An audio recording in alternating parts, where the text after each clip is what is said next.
లేటెస్ట్‌గా చిరంజీవి గారికి పద్మవిభూషణ్ అవార్డ్ వచ్చింది. అంటే తెలుగు నటుల్లో రెండో వ్యక్తి పద్మవిభూషణ్ తీసుకున్నారు. థాంక్స్ అక్కినేని రా. నాగేశ్వరరావు గారి తర్వాత ఈయన. మధ్యలో ఈయన తీసుకున్నారు. ఎస్‌పీబీ తీసుకున్నారు. ఆయన గాయకుడిగా. అయితే తమిళనాడు నుంచి అది కూడా పోయిన తర్వాత వచ్చింది. పోయిన తర్వాత జ్ఞాపకార్థంగా ఇచ్చినట్టు ఇచ్చారు. యాక్చువల్ బతికున్నప్పుడే గుర్తించి ఇస్తే అది ఇస్తే బాగుండేది. సో నటులు దేశం మొత్తం మీద నటుల పరంగా చూసుకుంటే ఆరో వ్యక్తి అనమాట ఈయన. సో అట్లా అంటే చిరంజీవి గారికి పద్మవిభూషణ్ రావటం పట్ల మీరేమంటారు? మీ ఆయనకి టాలెంట్ ఎంత ఉందో అదృష్టం అంత ఉంది. అందువల్లే ఆయన యాక్టివ్గా ఉన్నప్పుడు ఆయన నటనకే కాక జీవితం నిర్వహించే పద్ధతి, సేవా కార్యక్రమం, ఆయన బ్లడ్ బ్యాంక్ కానీ, ఐ బ్యాంక్ కానీ, ఇతరులను ఆదుకోవటం కానీ, అంటే మీకు తెలియదని కాదు, సినిమా ఇండస్ట్రీలో ఎవరికైనా ఇబ్బంది వచ్చిందంటే టక్కున అడగకుండా ఆయన వెళ్ళి సహాయం చేసే మనుషులు. గుండు హనుమంతరావు గారు ఇబ్బంది పడితే ఇంకో మనిషి అడిగే లోపల వెళ్ళి కొంత డబ్బు ఇచ్చి వచ్చారు. అక్కడ డబ్బు ఒక్కటే కాదు, ఇవ్వాలి అన్న భావం ఆలోచన కలగాలి కదా ఫస్ట్. అడిగితే ఇవ్వటం ఒక ఎత్తు, అడగకుండా ఇవ్వటం, అడగకుండా ఇచ్చేది అమ్మ ఒక్కతే. పిల్లాడు ఆడుకుంటూ ఉంటే ఫలానా టైంకి వాడు అన్నం తినాలి అని చూసేది అమ్మ ఒక్కతే. అరే తినలేదు పద పద అన్ను. అలా అమ్మతో పోలుస్తున్నారు ఆయన. అదే కష్టాల్లో ఉన్నాను తెలిస్తే కాదు. అది వాళ్ళ అమ్మ దగ్గర నుంచి వచ్చింది. చాలా చాలా ఏళ్ల క్రితం ఒకరోజు చిరంజీవి గారి బర్త్డేకి సికింద్రాబాద్ పెరేడ్ గ్రౌండ్స్ దగ్గర ఒక స్కూల్ ఉంది. అదేంటంటే పేద విద్యార్థులకి మెడికల్ స్కూల్. అది డాక్టర్ హనుమంతరావు గారు అన్నారు. దాని పేరు స్వీకార్ ఉపకార్ హాస్పిటల్. వాళ్ళని తీసుకొచ్చి వాళ్ళకి ట్రీట్మెంట్ ఇచ్చి మందులు ఇచ్చి ఉచితంగా అన్నం అది పెట్టిస్తారు. ఆ రోజు ఈయన పుట్టినరోజు అక్కడ చేయాలనుకున్నారు. ఆ కార్యక్రమానికి నన్ను అధ్యక్షుడిగా తీసుకెళ్లారు. అలా 3-4 ఏళ్ళు లాక్కెళ్ళారు నన్ను. సరే మాట్లాడుతున్నాం, ఇంకా కార్యక్రమం మొదలు కావాలి, చిరంజీవి గారు రావాలి. వీళ్ళ పిల్లలందరికీ స్వీట్లు అవి ఇచ్చి కూర్చోబెట్టారు.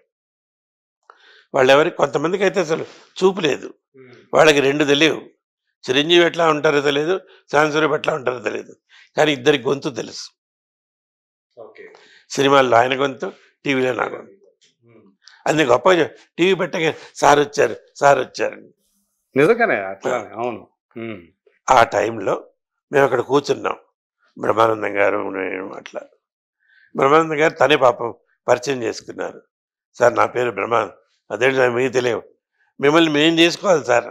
సరే, అప్పుడు చిరంజీవి గారు నాన్నగారు వచ్చారు, వెంకట్రావు గారు. నాకు ఆయన ఎవరో తెలియదు. ఆయన వచ్చి, సార్ ఇదేంటి సార్ మీరు చెప్తున్నారు ఆ ఫంక్షన్ బాగుంటుంది, అది కాదు, అసలు మా చిన్నవాడు వస్తాడండి, వాడు ఎదరగొట్టేస్తాడు, వాడికి కూడా మీరు చెప్పాలి. అంటే పవన్ గురించి. అప్పటికి ఉత్తి కళ్యాణే, పవన్ లేదు. కళ్యాణ్ బాబునే వాడు వస్తాడండి, అదరగొట్టేస్తాడు, మీరు చెప్పాలి. తప్పకుండా ఇవాళ నుంచి నాకు 4 కొడుకులండి,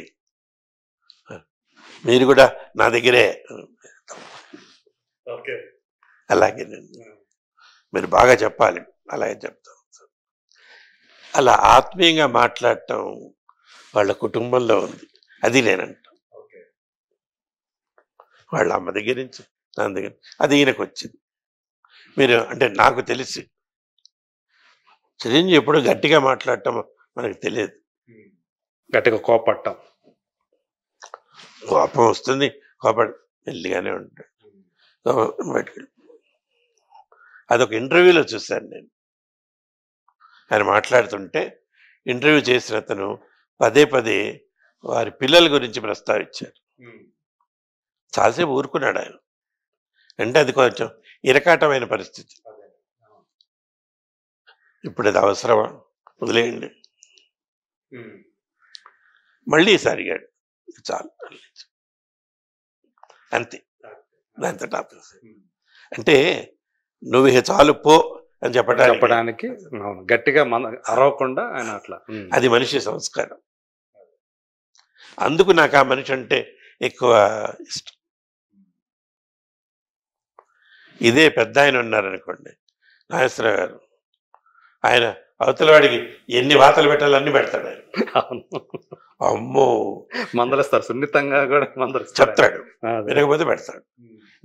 నేను ఇంటర్వ్యూలు చేశాను, ఆయన తోటమాలిని తిట్టేవాడు.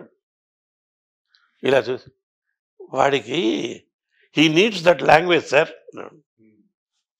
అక్కడ అంతే, స్టూడియోలో ఉన్నప్పుడు కూడా ఆయన అట్లా అదిలిస్తుంటారు. లేకపోతే విండువాడు అంటాడు అని. నెక్స్ట్ సెకండ్, ఇదిగో ఇంటి నుంచి వచ్చిన వేడి వేడి వడలు, ఇడ్లీ మన కోసం అన్నపూర్ణ చేసి పంపించింది, రండి. అది ఉంది, ఇది ఉంది ఆయనకి. అది సో అట్లా మీకు ఆయనతో కూడా మంచి ఇదే ఉంది అనమాట. ఉండేది వెళ్ళిపోయారుగా. అవును, వాడు అందరూ వెళ్ళిపోయారు, చూసారా మీరు? ఆ తరం అంతా అగ్రనటులంతా లేరు ఇప్పుడు. అదంతే, ప్రతి అల కూడా తీరం మీదకి వెళ్ళి తీరాన్ని కబలిచ్చేస్తాను అనుకుంటుందిట. అక్కడికి వెళ్ళి ఇది ఒంటరిగా వెనక్కి వస్తుంది, ఏముండదు. ఒక్క మాటలో జీవితం సారాంశం చెప్పాలంటే ఏం చెప్తారు మీరు? జీవితం గురించా? ఇంత చూసిన మీరు ఎన్నో సంఘటనలకి సాక్షిభూతంగా నిలిచిన వ్యక్తి మీరు. నిన్న గురించి నిరాశపడద్దు, రేపటి గురించి అత్యాశపడద్దు, ఇవాల్టి గురించి నువ్వు ప్రయత్నించు, ప్రశ్నించు, వచ్చిన దాన్ని మనస్ఫూర్తిగా ఆనందించు. దానివల్ల నీకు నైరాశ్యం రాదు, ఆశ వల్ల అహంకారం రాదు, ఆనందంగా గడపచ్చు. సంతోషం అండి, ధన్యవాదాలు. చాలా విషయాలు మీ జీవితం గురించి, ఆ జీవితంలో ఉన్నటువంటి అనేక ఆసక్తికరమైన ఘటనల గురించి, అనేక మంది వ్యక్తుల గురించి చాలా గొప్పగా చెప్పారు, చాలా బాగా చెప్పారు. సో మీరు కలకాలం ఇట్లా సంతోషంగా, ఆరోగ్యంతో, ఆనందంగా ఉండాలని, మీ పిల్లలతోటి గడపాలని మనస్ఫూర్తిగా కోరుకుంటూ ధన్యవాదాలు.